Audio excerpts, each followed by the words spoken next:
now for the weather forecast. For those of you needing to plan ahead, weather patterns are looking unsettled over the next few days.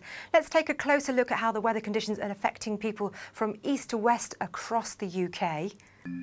So let's start across the east coast. We've got a few isolated showers just pushing in off the North Sea. These should tend to fizzle out through the course of the morning. Winds pushing in from a northwesterly direction, and temperatures along the coast highs of 4 degrees Celsius. I live on the River Colne and we're just fishing just out at the end of the River Colne in Essex. Today we're just going to go to the end of the river and just pull some lobster pots that I have set off there, and hopefully we'll have something in them. In terms of my fishing, I fish inshore, so every weather condition affects me, whether it's hot, cold, windy, calm. It absolutely rules my life and my business. The outlook for the following 24 hours, west 4 or 5, moving northwest 5 or 6. I have the Coast Guard forecast on the computer. I have the Coast Guard forecast on the VHF radio, which gives me wind, visibility and general conditions of low and high pressures and where they're moving. The dominant factor is wind for me, so I actually watch the pressure charts to see in the next period how close the isobars are going to be. I'm looking to see if they're going to be wide apart, which will be lovely, calm weather, no wind, or if they're going to be close and which way they're moving over the country. Is it a northerly wind? Is it a rough easterly wind? Or will it be a lovely warm west or southwest wind, great for fishing? Obviously the weather has a direct effect on how much fish there is on the fish markets, how much we would get paid for any species. If the weather's bad and boats can't actually set to sea, there's no fish on the fish markets to actually buy. But then when a boat can either brave the weather or the weather calms down, the first landings on the fish market will make the best price. Moving further inland, there was a frosty start across much of Essex. Temperatures last night did drop below freezing. In terms of the weather, it's not looking too bad. Mostly dry and bright. Some decent spells of sunshine this afternoon. My day will start at 5 to 6, and the first thing I do is I listen to the farming forecast on the radio, and that tells me what will and won't be possible for that day's work.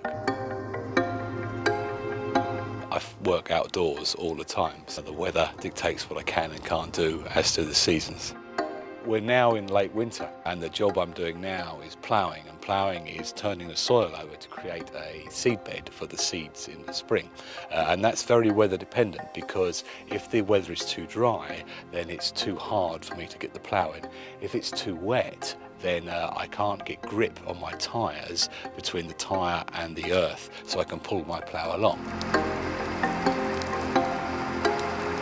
So I listened to the forecast this morning and it told me we're going to get a nice dry day, which is good for me working the soil.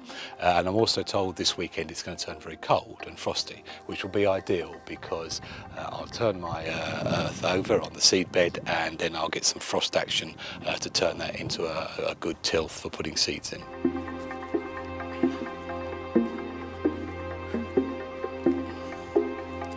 I'll look at the weekly forecast so I can sort of think about my work for that week. Ideally for a farmer, he gets the weather that are best for his crops. So he gets rain when they need rain, he gets sunshine when they need sunshine. We always wish sometimes that the weather was a little bit better than it actually is. But I think at the same time we're philosophical enough to know that we have to get on with the weather as it is rather than as we would like it. Moving further north into Cambridgeshire, a dry start here. Now, if you're outdoors today, you will notice quite a brisk breeze, which at times will gust up to 30 miles per hour. Light rain and drizzle for this afternoon. Generally, first thing, start of the week, we get a weather forecast for the week. The specific forecast gives us the area in which the tower crane is working, the height of the tower crane, and then it gives us a general feel of what the wind's going to be doing throughout the day. We look at the gusts and obviously the mean speed.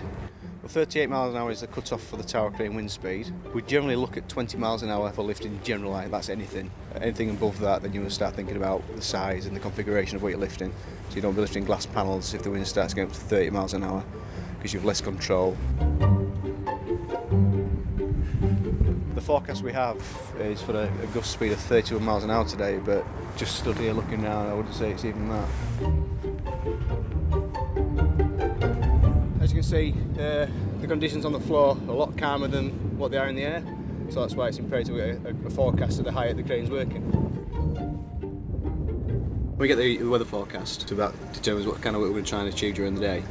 But we can also monitor the weather and the wind speed throughout the day, just using this monitor. But while you're operating, you can generally feel if the wind's starting to pick up without having to look at that, because of the way the crane's reacting.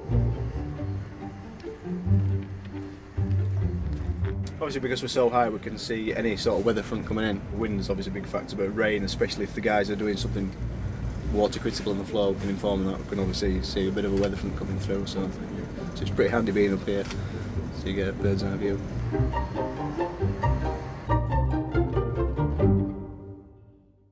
So moving west across the Midlands and into Warwickshire, outbreaks of light rain and drizzle here. It's a cold day, highs are just 4 or 5 degrees Celsius. These temperature values below average for this time of year, so if you're out and about, do wrap up warm. This is National Grid's National Gas Control Centre, and from here we undertake monitoring 24/7 of the gas flows through the UK. Temperature has the largest effect on gas demand, and that's about the amount of homes in the UK that are heated by gas for central heating. If a cold weather front comes through and it cools temperatures, say, by 2 or 3 degrees in an area, it can have a fairly large impact on the amount of gas being used in that area. We need to preempt that and make sure that we've configured the system in advance, because obviously gas can't instantly be moved from one side of the UK to the other. Typically, for every 1 degree C colder it gets, we expect to see a 5% increase in gas demand on the system. We saw record gas demands in January 2010. We actually saw gas demand some 30% higher than you'd expect to see at that time of year. Houses got a lot colder, central heating systems were having to work a lot harder, and therefore an awful lot more gas was consumed in the UK. So across North Midlands into Worcestershire, the good news, no chance of any prolonged showers here today, but as a band of rain pushes up from the southwest this afternoon, it'll turn that rain into sleet as it encounters the cold air across western parts of the country. The main part of my working day is looking after rivers like the River Severn here and making sure that the people who live in and around there are protected from flooding. There is obviously a massive impact in terms of the weather. It starts raining in Wales, the River Severn comes up, and we have to deal with that. So 24 hours a day, 7 days a week, we're monitoring rainfall and weather conditions. When you get a weather front that comes across, it's the one that stops and just keeps raining and raining and raining in one place. Those are the ones that cause us the problems. This probably floods at least once a year, so all that information that we gather from the forecast helps us then to get our flood warnings out in good time. Believe it or not, this whole channel here spills over the sides of the banks and floods the racecourse here, which acts as a natural floodplain, so it's somewhere for that excess water to go. The tricky bit is on the other side of the river, where we've got businesses and housing and a main road into Worcester. So we've built a flood defence now. This keeps the road open in flood conditions and protects all the houses and all the business and industry. If you think about how the landscape has changed over the last 50 years, how agriculture has changed, how much building and construction and development has been in our country, so we've changed the whole face really of the surface of Britain in a way. The weather and the impact of the weather on the floods is obviously, it seems to be the trend is that it's getting more frequent, so we're going to get warmer, wetter winters, which will cause more flooding, and that's something we're all going to have to learn to live with and to manage.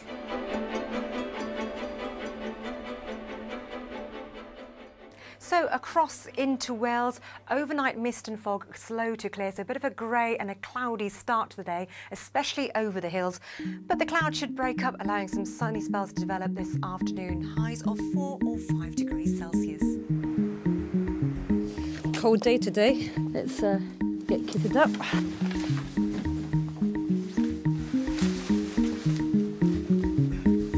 Mountain rescue is a voluntary service, a 999.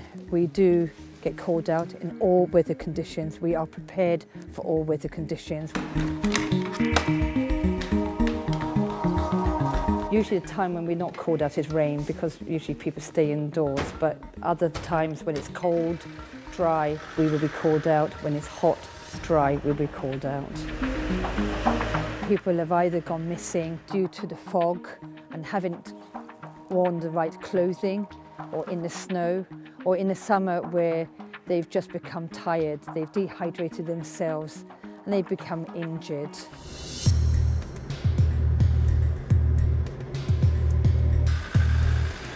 A lot of us actually monitor the weather on a daily basis. This just allows us to really understand whether we're in the likelihood of getting a call out, but also to prepare ourselves for what kit we should be wearing. So it helps to us for our speed of response. The ideal weather conditions when we're in a rescue is a very clear sky, because that will allow us to really be able to search long distances. Where today, when we've got slight cloud, it is going to make it far more difficult. We have got a known location of a casualty, a suspected lower left leg injury. The person has been here a number of hours. With the weather conditions we've got, I would treat for hypothermia. The weather in the Brecon Beacons can change quite dramatically. A lot of people don't recognise that. We have to keep an eye on the weather, because even when we're searching, if the fog comes down, that is going to change our way we are searching. Also, if the weather's coming in, we have to think about getting that casualty out a lot faster.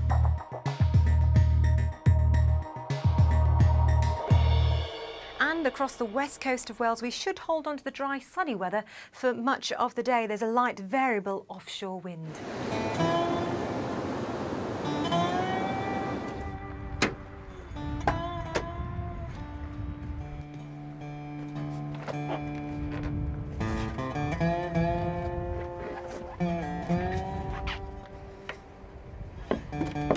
The weather's a really important part of surfing, and mostly it's the wind, because the wind travels thousands of miles from way out in the Atlantic and it comes in over the sea, and when the energy sort of dissipates on a shallow piece of water, then that's what causes the waves.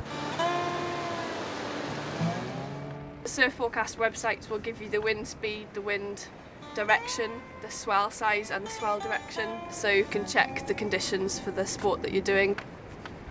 Ideally, you want the wind to be picking up out at sea and bringing in some swell patterns. So today's weather, for instance, is pretty good for a surfer. There's very little wind at all, and the wind that there is kind of offshore, really light breezes, which is excellent. This beach works really well just after low tide. This is a good day. We'll of course keep you updated in our bulletins through the course of the week. I'll be back tomorrow, but for now, enjoy the rest of today and do stay tuned. Bye-bye.